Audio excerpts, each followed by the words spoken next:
afternoon, everybody. Welcome to this Trustee Learning Programme session from Getting On Board. I'm Penny, I'm CEO of Getting On Board, and I am both chairing today, and I'm going to do a bit of housekeeping first. So the session is, can membership organisations be truly representative? The session is being recorded. You will get access to the recording afterwards. Please note that the recording that you'll be sent will be a Zoom recording, and that will include the chat. So just bear that in mind if you're putting anything in the chat. The session will also go onto YouTube. Please bear that in mind. If you do not wish to be on a YouTube recording, please keep your camera off. Please stay muted on the call. You've been muted on arrival, so you don't need to touch any buttons unless we come to you for a question. Closed captions have been enabled at our end, so if you'd like the subtitles, you need to enable them at your end by pressing the CC or closed caption button. Session content is specific to the law in England and Wales. Some of the principles are absolutely more broadly applicable, but please check the law if you are not registered in England and Wales. Please absolutely feel free to use the chat. I'm imagining that we've got lots of people from membership organisations with us today. Please feel free to ask questions, to share top tips, to share reflections. And then finally, a huge thank you to Russell Cook Solicitors. It's thanks to them that this session is free of charge. And also we've borrowed Sehenya from Russell Cook today, who's sitting on our panel. So a double thank you. So let's kick off. I'm going to ask the panel to introduce themselves in a second, but just a quick intro to what we're talking about. So we're talking about, can membership organisations be truly representative? So on the one hand, membership organisations are the absolute essence of being rooted in, I guess, representation, but can we really achieve genuine representation, and what are the challenges there? What are the challenges about trying to have a representative board in a membership organisation? So that's what we're going to be talking about for the next hour. I'm going to ask the panel to introduce themselves. Panelists, if you could keep your intros snappy, please, so we can get to the kind of meat of what we're going to be talking about. And Sehenya, if we could start with you, please. Thank you, Penny. I'm Sehenya Ransford. I'm a legal director here at the charity team at Russell Cook. My day-to-day jobs basically are setting up new charities, mergers of charities, advise a number of membership organisations with dealing with their membership, and as well as governance issues. I also deal with commercial contracts.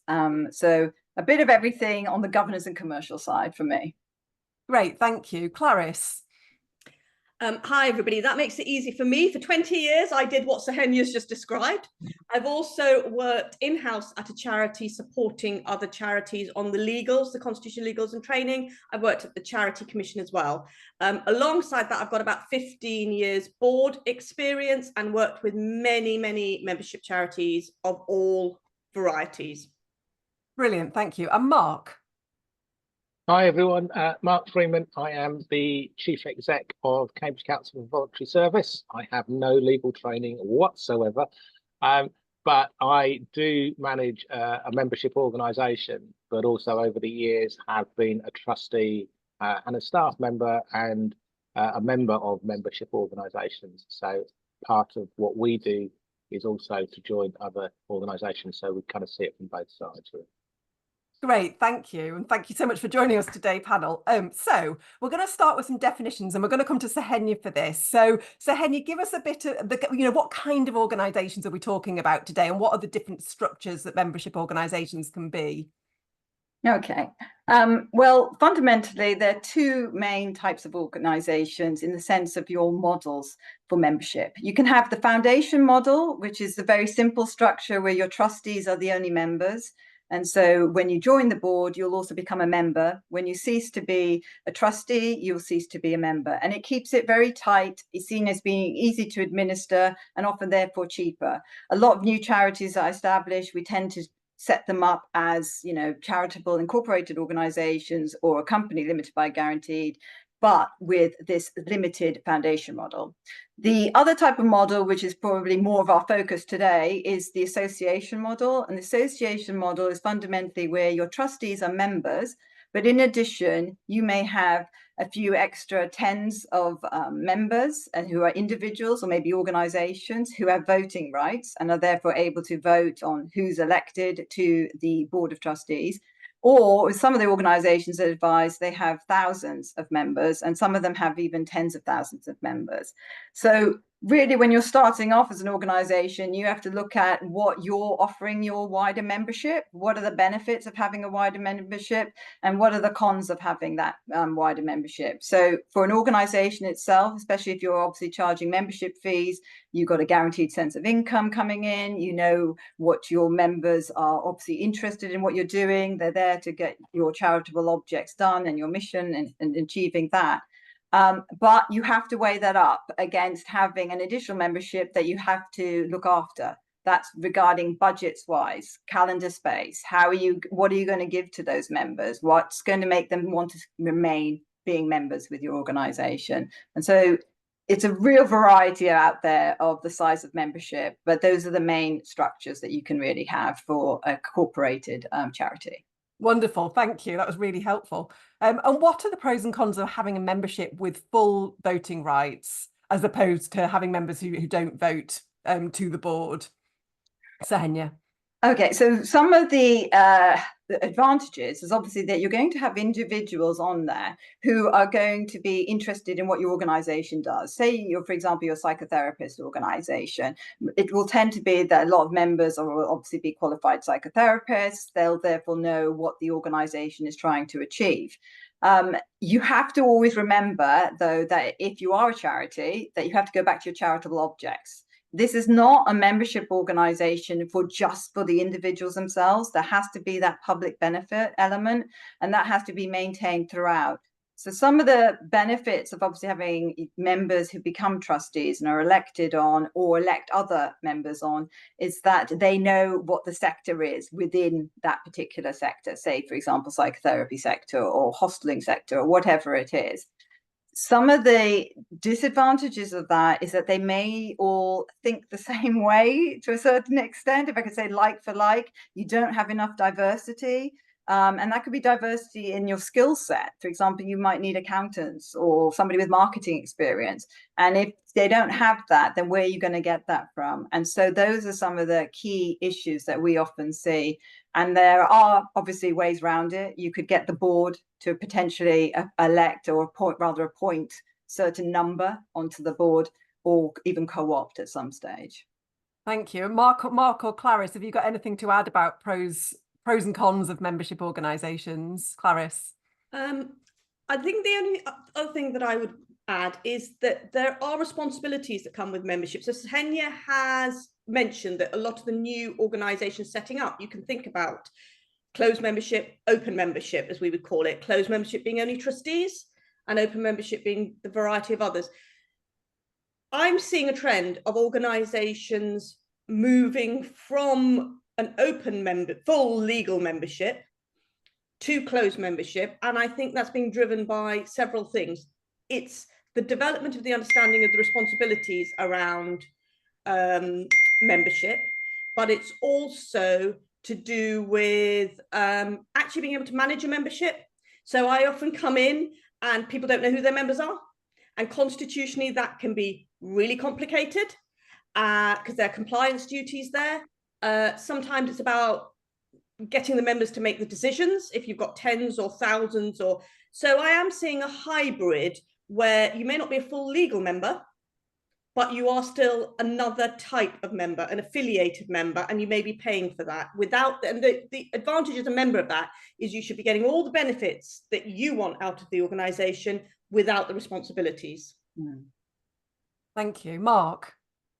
I think actually, Clarice, that's really important. So someone who manages a membership organisation, it does create an extra level of work that you need to do.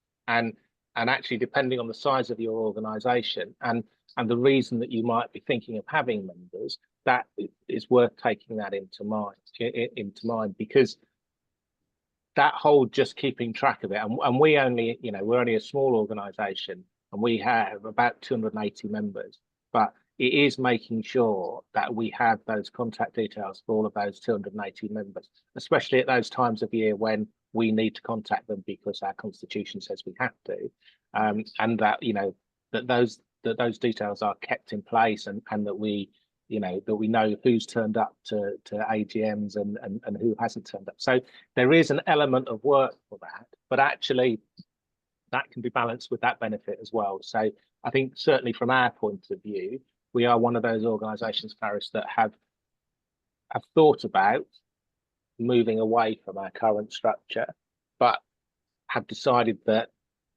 all in all, it is bringing more benefits than it is disadvantages. So I think it's a balancing line that I think individual organisations need to make. That's interesting. And Sehenya, so are you seeing, Sehenya, shifts in what structures people are adopting, or in what they might be changing to? Yeah, I mean, I think also what's really important is when people are looking, or organisations rather, are looking to either set up a new charity, potentially, we're often advising them, well, look, really, do you need an extended membership? It's often seen, this association model, as obviously being more democratic. You've got additional individuals who can therefore deal with, you know, transparency and accountability and scrutinise the board, as it were, internally. But the advantage of having a smaller membership who are just the trustees means that often things can be done a lot quicker, a lot cheaper. They can be more focused on what they're doing and therefore get their mission achieved more easily. An extended membership, we mustn't forget that both on the, whether you're CIO or whether you're a company limited by a guarantee, you do have rights under statute, depending on how you've been set up. So it may be under company law or under the CIO regulations.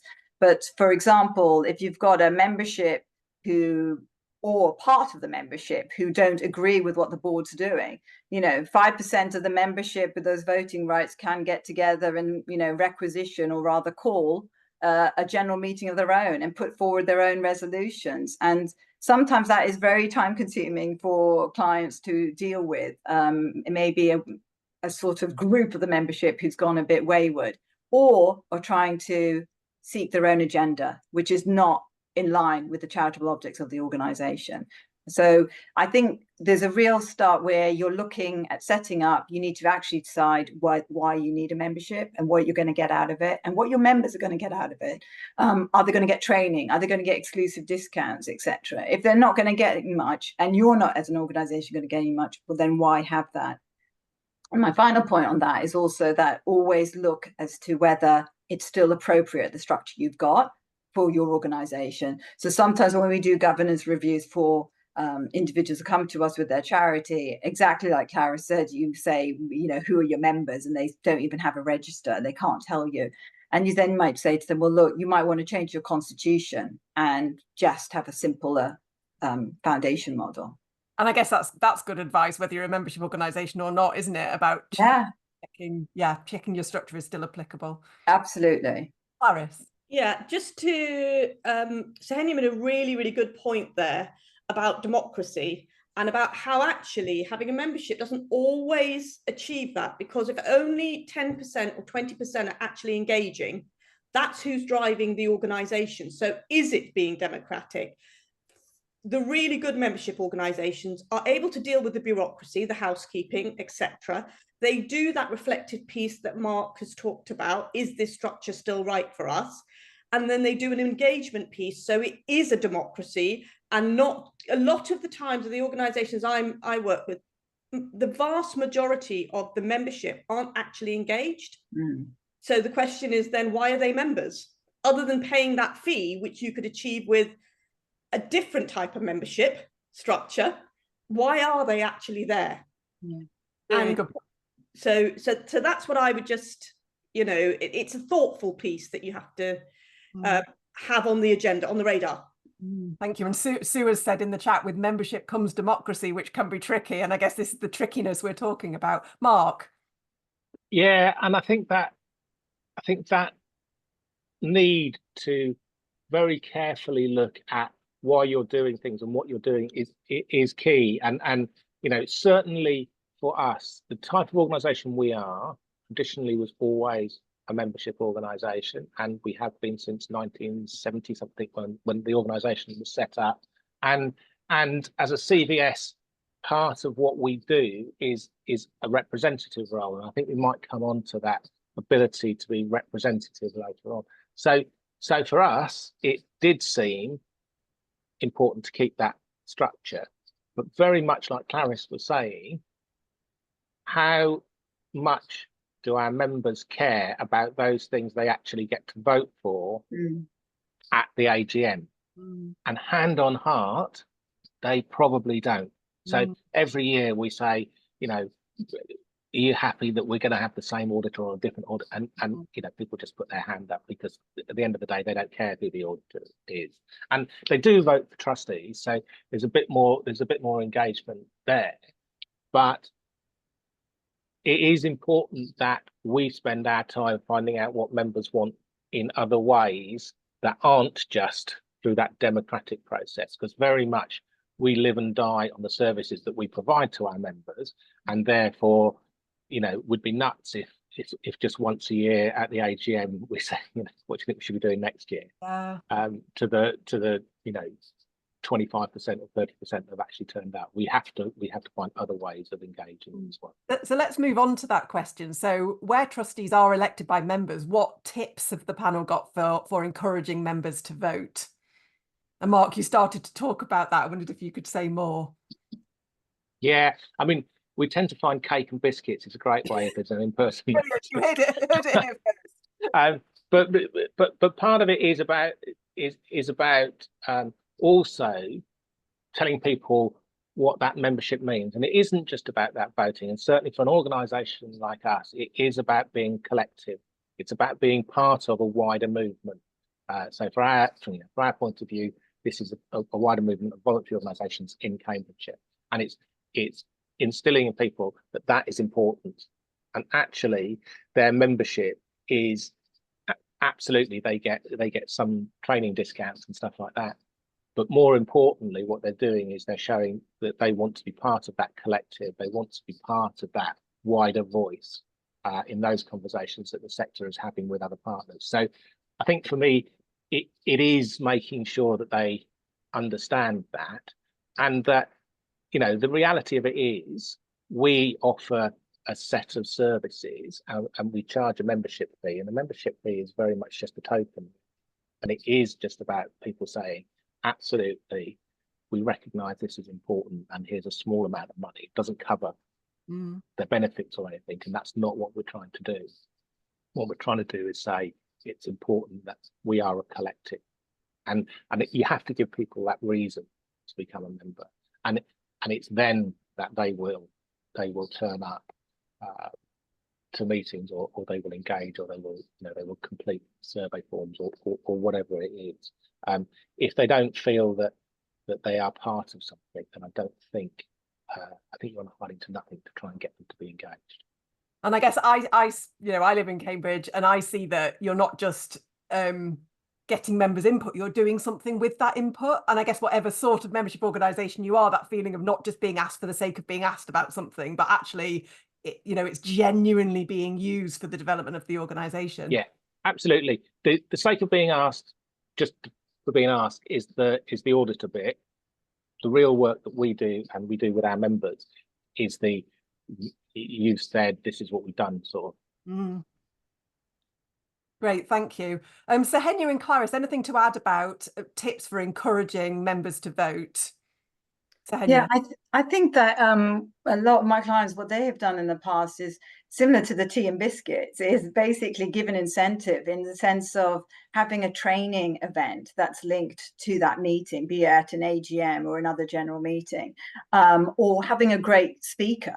Who may be even a speaker who's not directly involved with what the organization does, but can talk about their experience, or a service user who's benefited from that organization and has gone on to have, a better life from whatever their circumstances were before.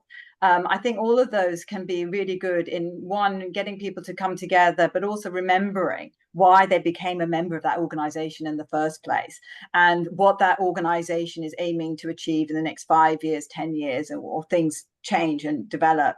I thought also one other point is just, we're in the post-COVID world where everything is electronic, and, and proxy voting, where if I'm a member and I'm unable to attend a meeting, I could send somebody in my place to vote in my stead or return the proxy form and the chair votes on my behalf. That's really great in helping people to still be able to have their say, and that's all great. However, I think there is a slight issue with that happening with some organizations where there's then no physical meeting sometimes if it's not a hybrid meeting, and therefore you lose that opportunity to potentially, you know, face to face meet somebody from your organization, meet the board, have a chat, meet other members who are still involved. And so to the extent you could do a hybrid event, that's great. That can really help. So those are some of the key aspects we've seen. Thank you. Clarice? Yeah, I just pick up on two things. One is, and I know we'll come back to this, so I'll just throw it in for the now, is engagement through the year. You're not just engaging with them at the AGM, but you're engaging in a way that they understand that they are part of things. And Mark talked about this, is the educational piece around why it's important to be involved as the member and why that membership structure exists in the first place. The other very practical thing, if you are working on a national, then regional, then local level, have branch coordinators, whatever you want to call them, and they can be your foot soldiers to galvanize people to turn up, basically. And they can also be the conduit between the membership who may feel some distance from the board, but that's how you herd the kittens, basically, and make people feel like they are part of something, and that their voice, I think somebody said it in the chat, that their voice matters, not just that they're being heard or that someone's given them an opportunity, but actually they are actively helping to guide the organisation. Really interesting, thank you. I wondered if we could talk about encouraging members to put themselves forward to be on the board, because this is something we hear a lot about getting on board, that, you know, where organisations are lucky enough to have a diverse membership, they're still finding that people aren't wanting to put themselves forward. I wonder if anybody's got any thoughts and tips on that. I've got a few in that. One, you've obviously got to encourage members to put themselves forward. A lot of people are backwards in putting themselves forward, or feel that they don't have the right skill set, or they've had no experience of it. So I think a good way to do it, in a simple way, is fundamentally for a former trustee or current trustee who's about to end their term to explain what it was for them, what it was like when they first joined, what they learned, what they gained, what they felt, sense of achievement that they've had. You know, you have to sell it. It's like a role. You know, people are doing this in their own volunteer capacity, in their own time. I think you also need to encourage it by saying, you know, you will, and follow it up with it, that they will have training, and that they're not going to just come along to a meeting and then be expected to know everything. Similarly, they shouldn't be expected to have all the skills. They're not going to be, if they've never been a trustee before, they may not be used to this type of meeting in some way. Their day job or what they do normally day to day could be completely different to this sort of setup. And so I think there's often a disparity in a misunderstanding of how you get to that point of being a trustee. So I think if you can show that there are opportunities, you don't need to have been on a, you know, finance director of a big FTSE company in order to be a trustee on a relatively big charity. I think they will also talk about buddying up system, where current trustee will then take in hand a new trustee, and so they can ask what they might think are silly questions, which I'm sure they're not, to this individual, and they feel it's a much more welcoming experience when they then join the board. Super, loads of tips there, Sehenya. Thank you. Clarice? Yeah, I think so this is a discussion that the sector shies away from. They think the trusteeship is all about the give. I've never known anyone involved in any charity that isn't doing it in some way for themselves, and that might be what they get back from the role. So you need to explain to them what they're going to get back from being a trustee.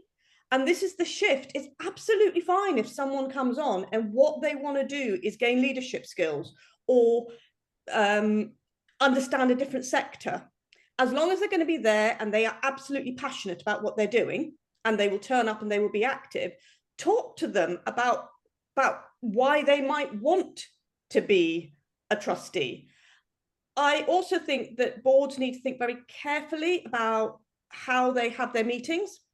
If you want working people to be involved, you need to think about the timing of your meeting. You need to think about maybe doing it hybrid, sometimes in person. It is important to get together in person as a board, but sometimes, you know, facilitating for people to take just 1 hour out of their day rather than half a day traveling there and back. Make it fun for your trustees.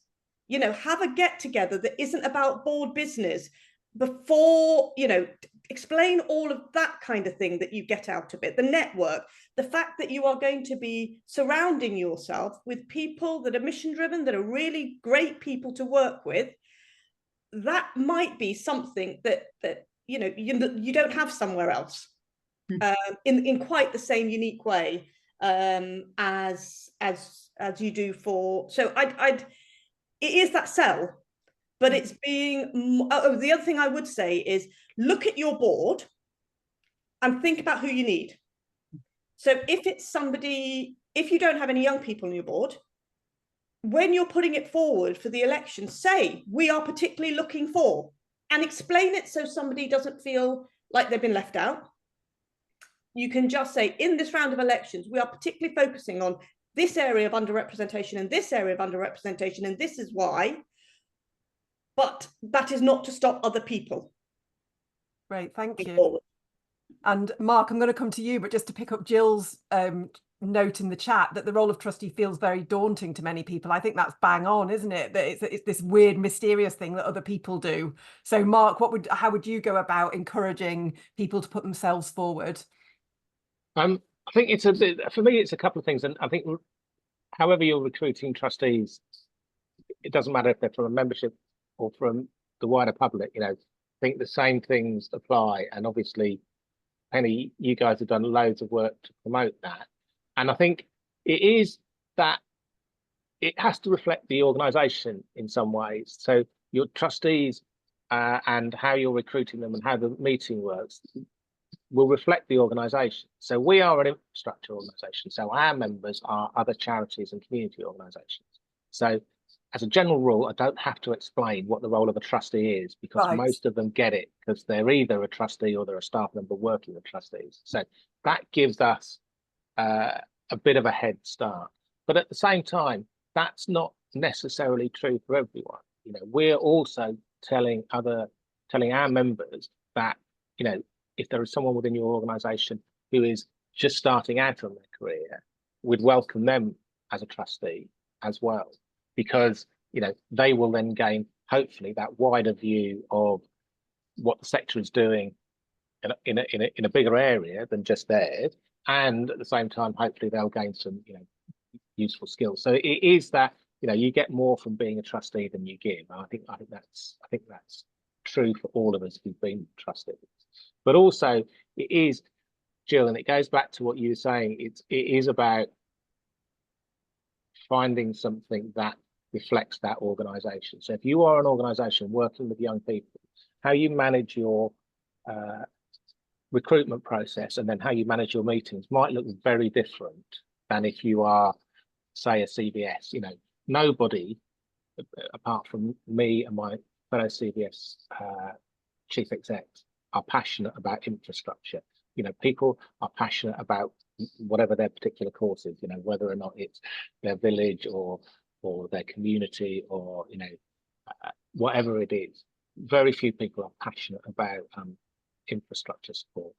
But that doesn't necessarily mean that we struggle to get people on board, because we have enlightened people there. So I think different organisations will find different ways, but you have to tap into that motivation that have got them even knowing that your organisation exists. If they've done that first step, they've done that for a reason. If you don't tap into that, whatever it is, then you're on a hide into nothing. And at the same time, if your meetings don't reflect the values and the ethos and the way your organisation is and what it does, then again, you're going to lose trustees as quickly as you find them.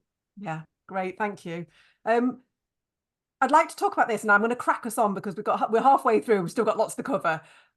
Should all trustees be members, or is there some advantage in having independents, i.e., trustees who aren't members? Sehenya, what are your thoughts on this one?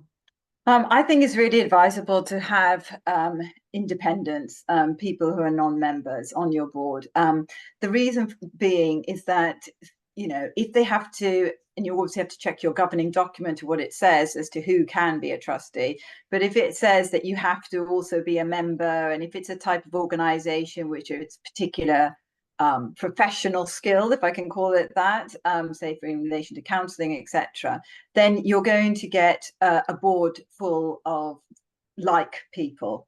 And that doesn't add to diversity, and it doesn't add to different questions being asked and raised. And that's what you want to be having. The Charity Governance Code talks about EDI and the fact that you need to have a diverse board, and that should be from the board down and throughout your organization.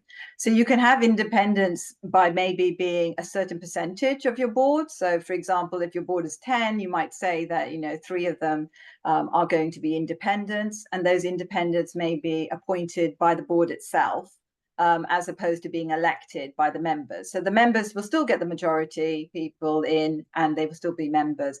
But it also enables you to bring new skills in. If you're particularly lacking people in certain sectors and certain skill set, you can just bring them in. Also, you can do that by co-option. Now, co-option is the ability for a board simply to decide that they particularly need an individual, say, with financial skills, and they come across somebody great. Rather than waiting to the next AGM and then asking members to elect them, they can potentially, in accordance with a governing document, if it allows for it, co-opt that person, which is fundamentally appoint them. Those individuals will serve until the next AGM, where usually they have to stand down and either can be elected or they cease to be trustees at that stage. But I am very much into diversity within the board, and that includes having independence.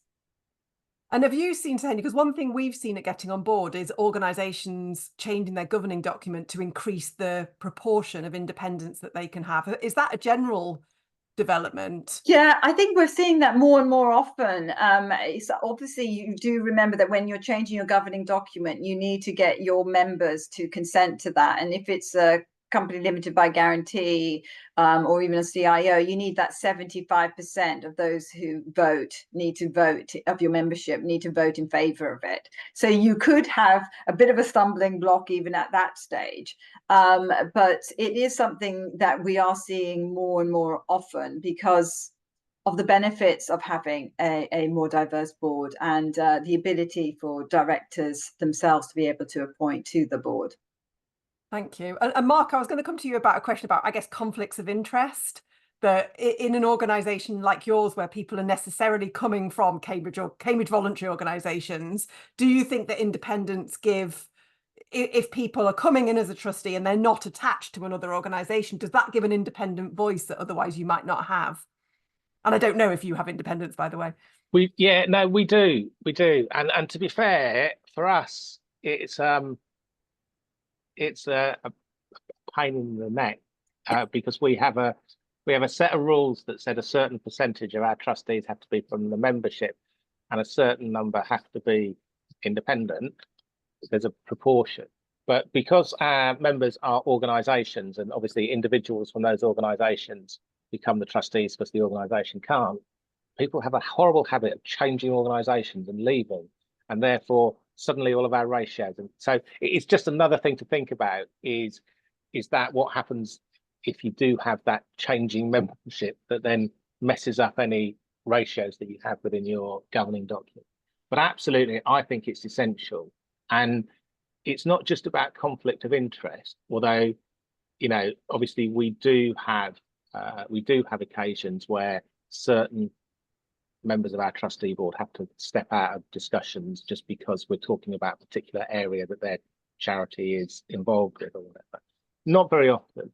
But I think more important, it's also recognising our members are really important, but we have loads of other really important stakeholders that we work with as well who aren't members. So, you know, we've actively encouraged an ex-chief exec of a local authority to become a member, because we work very closely with local authorities. You know, we have people from business backgrounds, partly because they bring different skills, but also because what we're trying to do is build relationships between the wider sector and the business sector. And so absolutely it helps with that conflict of interest, but more importantly, it does give you a much wider view of all of the other stakeholders and all of the other people that you might be trying to work with and influence as part of your work. And for that reason, I think that's the reason that you would look at doing this, I think.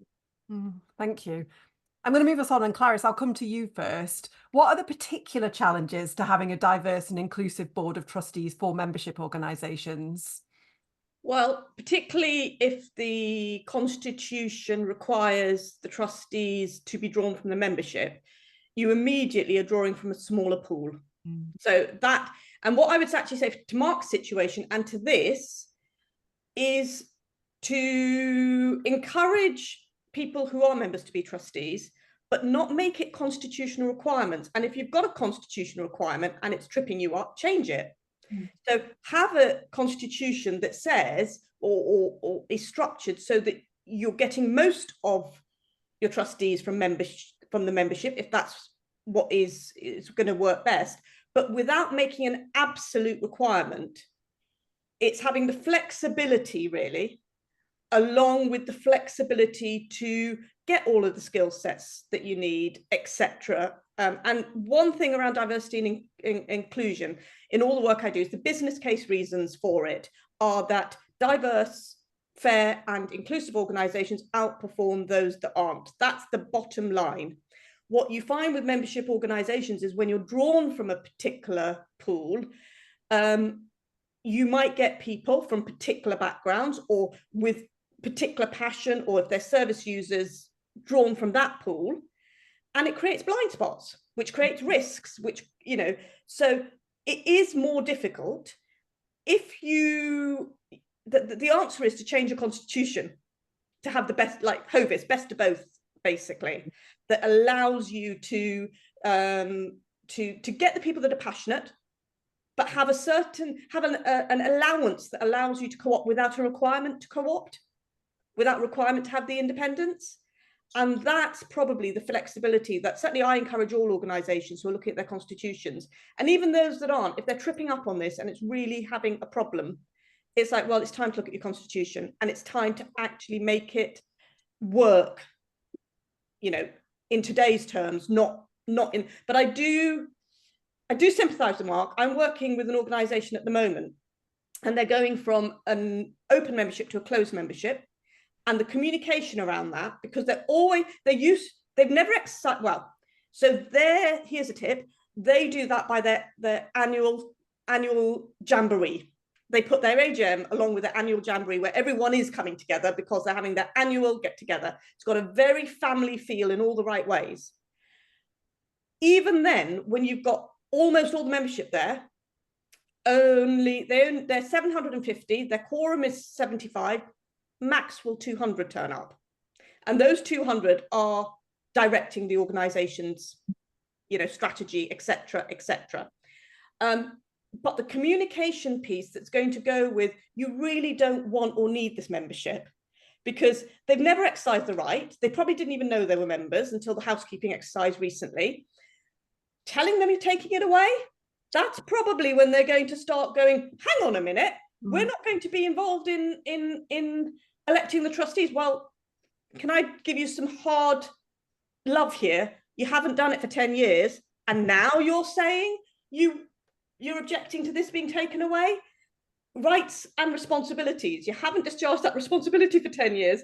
Are you really going to do it moving forward? Because it's really, really making it difficult for the organisation to run. But I'm not saying that's right for every organisation. As Mark said, they've gone through that piece and they understand, and they're going to put the infrastructure or have the infrastructure to manage their membership, to do the bureaucracy, to have the housekeeping, to do the juggle. And here's another tip, have an Excel for your trustees that's colour-coded, that tells you, what percentages you got from, so when you're succession planning, you can see it coming down the line, or when someone leaves, Excel automatically tells you, well, that's the gap we now need to fill. So yeah, it is, the whole thing around diversity is interesting with membership organisations, but I think it's very complicated for them. And let's move on to what happens when people join boards. So membership organisations that have successfully managed to diversify their boards. And I'd like to come to Jill's question in the chat. So, and I'll go back to the beginning. I've already read out the first bit, but the role of trustee feels very daunting to many people. I agree that training is key, but would love to hear from any organisation that has radically changed its way of running meetings and communication between trustees to make these things easier and more user-friendly. So what are some of the things that membership organisations might need to do as they're bringing kind of different kinds of people onto their boards? Who wants to attack that one? I don't mind going, Penny. Paris. First thing I would say to you is, do you have a pulse on what the board culture is? Have you done an assessment of what it feels like? Because when you bring new people, particularly from different backgrounds, it will change the dynamics in the room.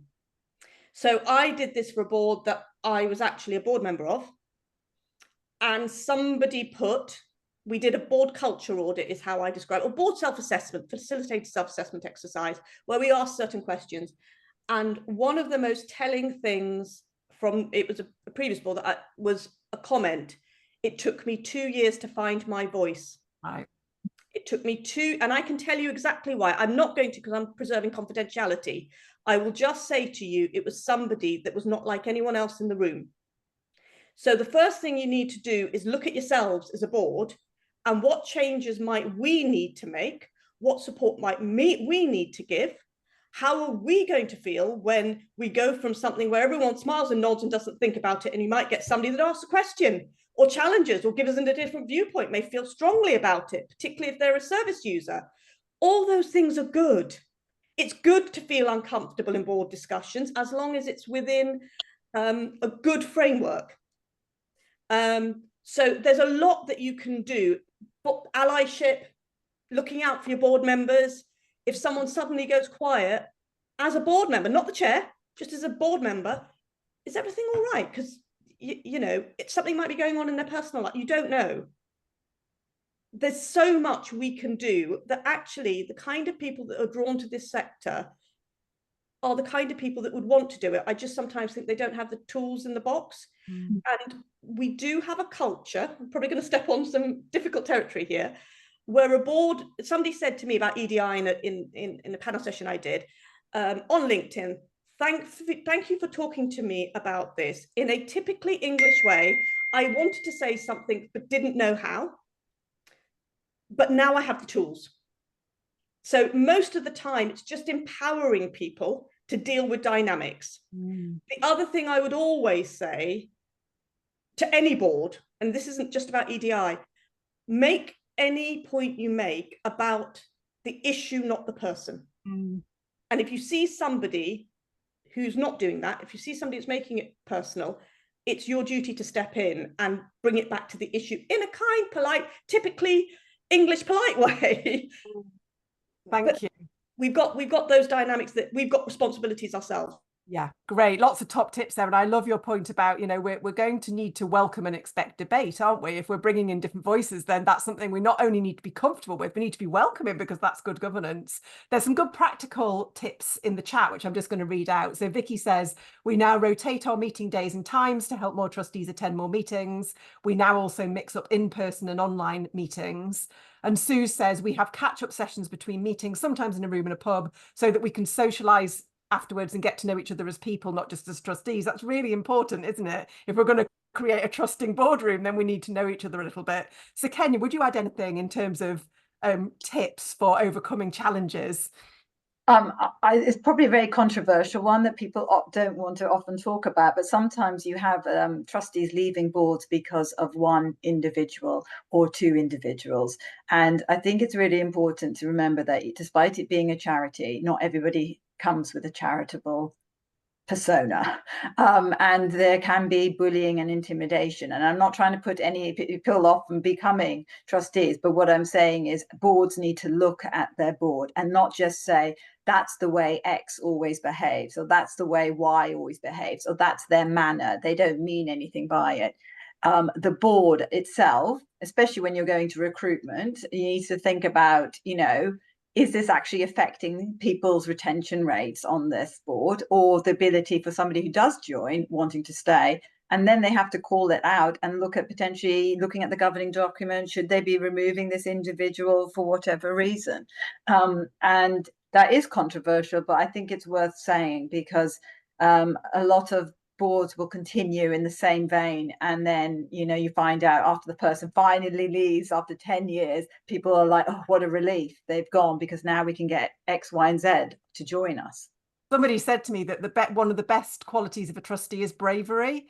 And that's really struck with me, that actually what Clarice and Sir Kenya have both talked about is just like speaking out if somebody else doesn't seem okay, speaking out if somebody is being a prat, and actually doing something about it, and not just as the chair, also as a trustee. It's difficult, isn't it? But speaking out and trying to do it early, not when things have gone very, very pear-shaped. Clarice. Yeah, can I just give an example here? Because I think people don't have to leave. Okay, so I was brought into an organisation. It wasn't a charity, it was a campaigning political organisation. So you can imagine very strong views. I have never seen as bad behaviour as I did with one board member and somebody else who was quite silent. And I was told before that I was going to have to come in and deal with this. We probably don't have the time to go into all of it, but when the chair and the vice chair challenged, this particular board member said, that's how I behave, get on with it. I'm here because I'm elected. And that's one of the problems with membership organisations. They were going to be elected back on again. Get on with it. So we did some work behind the scenes, and I said, no, I've never seen anything like that, and that's just not tolerable, basically. We talked about it, and we talked about the impact of their behavior. I did some very sort of a delicate thing around this person had been a founder and the organization had grown, and they were uncomfortable with where the organization was now, and the fact they didn't have that role and they weren't doing things the way that they used to do it. So we talked around that and we sympathized with it. I've never seen someone's behavior change so quickly when you pointed out that they were behaving very badly, but in a very nice, supportive, this has got to stop, this is the impact it's having on others. One, I don't think they knew the impact. Two, the minute their feelings were acknowledged as to why they were behaving this way, and what they were saying is it felt like they'd lost the closeness to the membership. And what we were saying is, well, when you started, it was 7 people, no staff. It's now 500,000, 1 million, whatever it is, hundreds of members. So what you have to go away as a board and think about is, how do you keep that closeness with your membership? Because that's what he was actually fighting for. But the way he fought for it was aggressive and combatant, and everything that's new is wrong. And, you know, it meant so much to him. And I guess I mean, that's wonderful, because this charity had you as an external support to I guess, help them navigate that. There's a real vote here, isn't there, for trustee training, Mark, in terms of people don't always understand what's okay. You know, if there's no trustee code of conduct, if there's no training, if not just new trustees, but long-standing trustees as well, sometimes get it really wrong because it's almost a misunderstanding. Yeah, I think so. I think that absolutely trustees do need to keep learning. You know, I'm yet to find anyone who's got it all sussed and can put their feet up. And I think that is true. I think the other thing to think about is in that idea of how do you make governance more approachable, is to recognise that not all governance has to be the formal governance of a trustee meeting, and that there are other ways to engage groups of people that can then feed into that trustee meeting. And that might be about having subgroups and or user groups, and then a rep on the board. And certainly in the past, we've supported organisations to bring individuals onto the board with someone who could to mentor them. So, you know, they came with their mentor who wasn't a board member, but, you know, had signed up to the same sort of ideals to support that individual. And I think it is just a way of thinking that the actual board meeting is just perhaps the tip of this. There can be a lot of work happening below the ice, the bottom of the iceberg, that says this is how we're feeding in that information. And board meetings and being a trustee is not for everyone. It does take there's a certain type of person that is be drawn to that, and that doesn't mean that that those who don't want to get engaged in different ways. So certainly find that out. But coming back to that whole thing about how you deal with some of those trickier things, I think again there is that issue that sometimes a membership organisation, it's harder to get rid of someone who is causing an issue or is the blocker, because it's up to the members to vote for them, and if they vote, then in a non-member organisation, generally that's just left up to the trustees. So the worst comes to the worst, you can remove someone from the board. So I think that idea of having, whether or not it's the code of governance or something else, but actually having trustees sign up to an agreement. So we, all of our trustees sign up to a trustees handbook, which includes a code of conduct and an agreement and stuff. And then at least then we have something to start that discussion with. Say, hang on a minute, you signed up to this, and perhaps you might need to think about the way that you phrased that, or what you said, or that particular opinion and stuff. But it's also worth recognizing that there are lots of people who can support you. As an organization, that's not something you don't have to find all your own solutions. So whether or not that is someone like getting on board, or it is your local CBS, with all of these things, hopefully it never happens. Those of us who are working with a lot of voluntary organisations over a lot of years probably have seen that on more than one occasion, but that's just because of the position that we're in. So absolutely, we've helped organisations where there have been breakdowns in trust between trustee boards and stuff, but it's not the norm. But there are people out there who can help you through that. And I guess in membership organisations, your member who might be chucked off the board, but they're still around, and also they might, as Sir Henry was describing earlier, they might then rally a faction of other members to derail you another way. So you've got those risks, I guess. Yeah. We've got 8 minutes left, probably 6, because we've got a bit of housekeeping at the end. I want to do some quick fire questions, and we've got a few coming through from the chat here. First of all, I just want to pick Claire's point up about governance being inherently inaccessible to some service users. And I like what you were saying, Mark, about governance isn't just being a trustee. There's other ways to input into governance. I wondered if the panel had any quick thoughts on that, about what are the ways we might change governance procedures to facilitate wider access. Anything we haven't already touched on?